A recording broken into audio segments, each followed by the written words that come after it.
Counter-Strike may seem pretty simple. You have two halves, two sides, and you shoot. Easy as pie, right? Unfortunately, that's not the case. What's going on, ProGuides fam? It's Boggs, and today we're going to go over what you're doing wrong on CT side. But half of your time in game is spent on the CT side, and most maps are even said to be CT sided. But the fact is, most of the time CT sides are played incorrectly in PUGs and MM. While a lot of this does have to do with the fact that it's incredibly hard to coordinate with random teammates, there's still things we can all do on an individual level to make the overall CT half much more winnable and easier to play. We'll do a deep dive into how to improve your CT play, so smash that sub button and let's spawn in. So many times players will essentially throw caution to the wind once they get that first pick on CT side.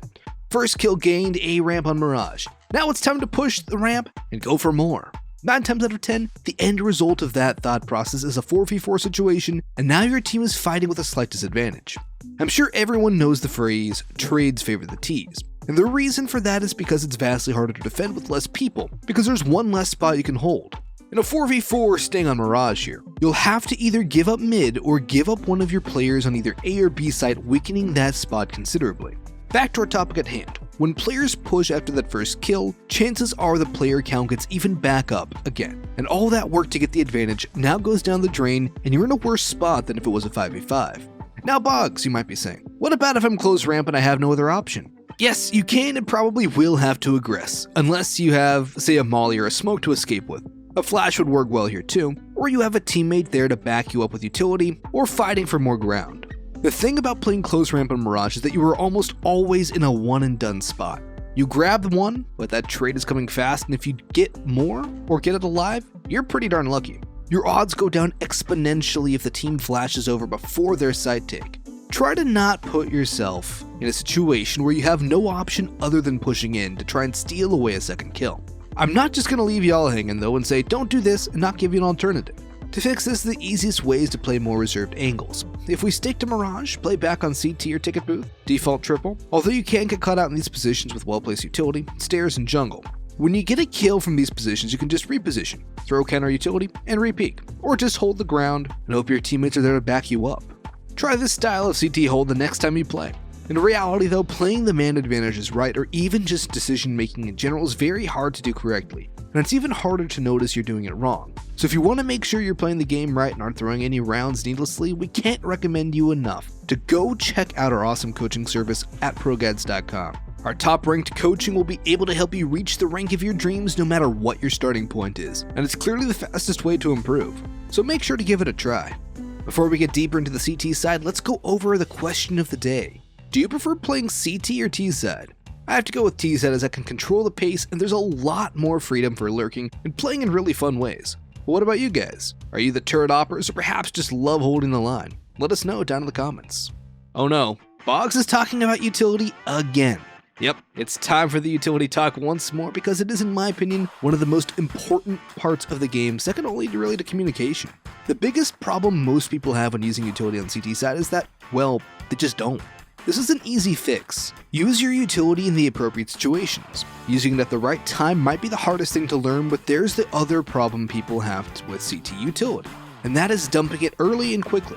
It's the duality of humankind, it seems, where a lot of times people either don't use utility or use too much too fast. How do we fix this though? Both can be solved with the same solution, which makes my job easy. In the early going of a round, learn the timing so you know how fast people can get to your angles. This helps you to not throw your grenade or molly too quickly, and helps to time smokes too. As for mid-round utility, use sound cues and utility thrown by your opponents to determine what to use and when.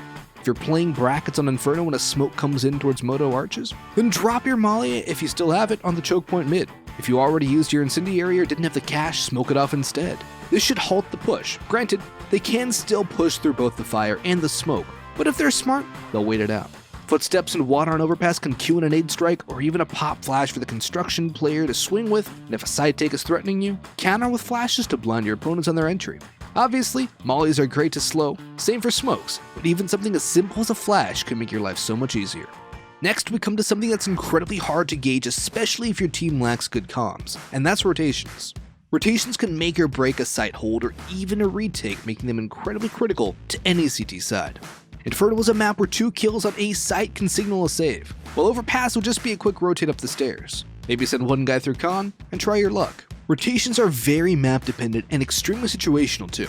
It's hard to nail down specifics when it comes to rotations because they're so heavily dependent on the situation at hand, but a lot of times you'll have over-rotations on CT sides where teams will panic rotate 1 or 2 people quickly to the opposite bomb site at the faintest murmur of activity. Then there's others where the bomb could be down and you'll still have 2 teammates mulling around on the other side. How do you fix rotations though? The first thing would be to stop over-rotating at the drop of a hat. Let's go back to overpass for this example.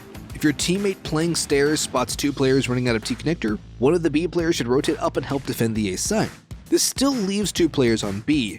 As the take becomes more evident, then the rest of the B defenders should make their move as well. But how they go about it should depend on the information known in the map control. If connector is completely abandoned, then it actually might be better to keep those 2 players on B until the bomb is making its way up the stairs leading to A's site.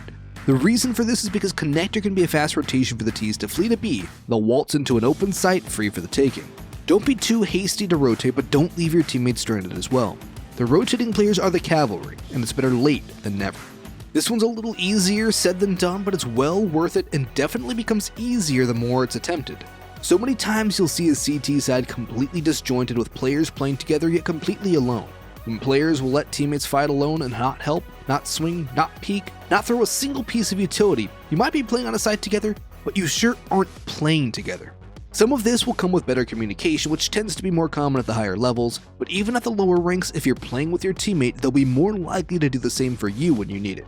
This includes peeking together, communicating ideas and information, setting up crossfires, and of course helping out with utility. If you have a friend or a really good teammate, you might even be able to coordinate utility with them and set things up extremely well. The hard part about this is that for some of these ideas you'll need a cooperating partner, but you can still be the good teammate even without them, and it will boost your stats too. It's a common misconception that playing for yourself will be the best for your stats and overall. It leads to bad habits among other things, but the point here is that if you fight with your teammates on these holds, you'll be more likely to get kills than you would fighting isolated and alone. Your utility use will make getting those kills even easier, and your teammate will get kills too, making it less likely for you to die, boosting your overall KD. Aside from individual stats though, playing with your teammate more than doubles your chances of success. There's multiple ways to work around each other, including bait and switch plays too. Be careful with these because you could hang your mate out to dry or vice versa, but they can be incredibly deadly plays where one player draws the enemies in and the other hits hard from the side, getting an easy multi-kill. These work even better if you have utility to play with for them, but even just the classic bait and switch can pay huge dividends. Overall though, playing with your teammates will make you much more successful on CT, and as a whole in CS and life, it will make it much more fun and enjoyable. Last, but certainly not least, it's the one I've sprinkled in here throughout this video so far, and that's communication. Communication can make or break a CT side. The wrong call can spur an over-rotation, leaving your team open to a side take. Not calling that players are splitting mid, or even the fact that there's no eyes on an angle, can lead to a great flank play. And overall, it will ruin your chances on CT side if the comms are bad. Those are the most egregious problems, but even a simple omission of a particular smoke, or especially not calling your own utility, can be incredibly detrimental. Bad comms lead to bad mental states for the overall team, and that will ruin your playing experience as well as the rest of the squads. When the mood is bad, you're almost guaranteed to lose on that alone. But information is the most important part of CS, and that info is relayed via communication. Calling each little piece of utility thrown by the enemy is crucial. Accurate callouts of footsteps or spams, no hyperventilating screams of "There be!" instead of 2 footsteps banana, 1 spamming smoke. Calm, accurate comms can make the difference between a hectic round potentially leading to a loss and a cool, collected win. Keep your head and make sure you're calling accurate information. Well folks, chances are either you or your teammates are playing CT wrong. Well, I should say were. Make sure you temper your aggression on CT side, not over pushing, trying to grow the man advantage. Instead, use your utility wisely and you'll see great results. Be wary of your rotations, think about how, when, where, and why you're rotating. Playing with your teammate or teammates on site will make the hold so much stronger and be better for that good old ego-fueling stat sheet. And communication, as always, is the base of it all. Without good comms, nothing gets done well. If you still have questions or want more details about any of these topics, head on over to ProGuides.com and have a one-on-one session with any of our fantastic coaches. They'll be able to help you with anything you need and point you in the right direction to continue to improve individually and as a team player. If you did enjoy this video, please leave a like and subscribe. Don't forget to ring the bell to stay up to date with all of our uploads, comment your answer to the question of the day down below, and we'll see you in the next one. Adios.